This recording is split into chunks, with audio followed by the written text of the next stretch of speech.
Mak anxiety dan murung, perut angin, sakit badan seluruhnya, tercekik, risau gelisah kerana dibuang anaknya.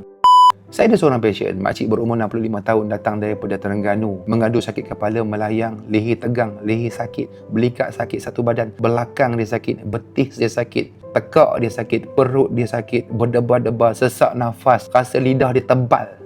Kepala melayang, mata berat, mata kabur, telinga tersumbat, perut dia angin, seram sejuk menggigil. Setahun dia mengidap macam ni. Dah berjumpa dengan doktor, rawat macam-macam, ambil ubat angin, pergi jumpa doktor pakar, dah skop, dah cek jantung, dah makan ubat angin, ubat kapur, dah bekam, dah pergi jumpa tukang urut, dah jumpa ustaz dengan berumur tak baik-baik juga.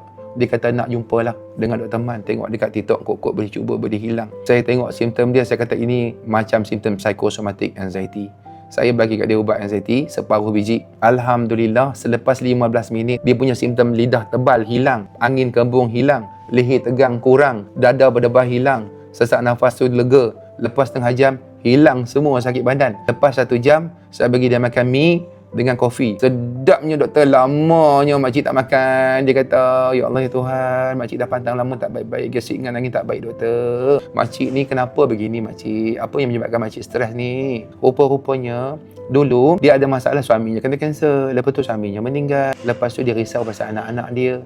Dan yang paling besar sekali, dia sembunyikan. Rupanya anak dia buang dia, anak dia kutuk dia, anak dia fitnah dia. 2 orang anak dia telah berpakat dengan adik-beradik yang lain untuk mengenangkan mak dia, kata kat mak dia macam-macam. Dia stres. Dia tak buat apa doktor. Makcik tak buat apa pun doktor. Makcik kat kampung saya orang kata kat makcik macam-macam doktor. Semua orang buang makcik. Makcik tak salah apa pun. Makcik tak buat apa. Kenapa dia buat makcik macam tu? Dia berdengki, berkhianat dengan makcik.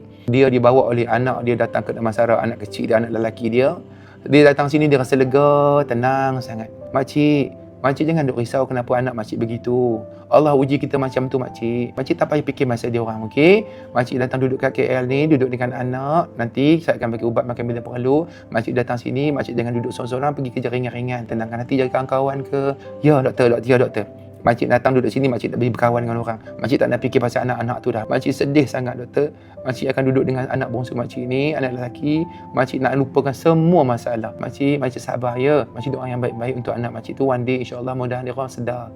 Makcik jangan sedih-sedih ya. Kalau makcik sedih, makcik datang jumpa saya. Saya bagi ubat ni, makcik lega dah. Lega doktor. Alhamdulillah doktor. Lega semua doktor. Tak sangka makcik, rupanya makcik stres, duk fikir pasal anak-anak tu semua sampai makcik dapat penyakit anxiety dengan depresi ni ya doktor ya. Boleh baik ya doktor? Boleh makcik. Makcik mesti boleh makcik. Saya ajar makcik sampai boleh baik tanpa ubat. Mesti boleh. Allah tolong makcik.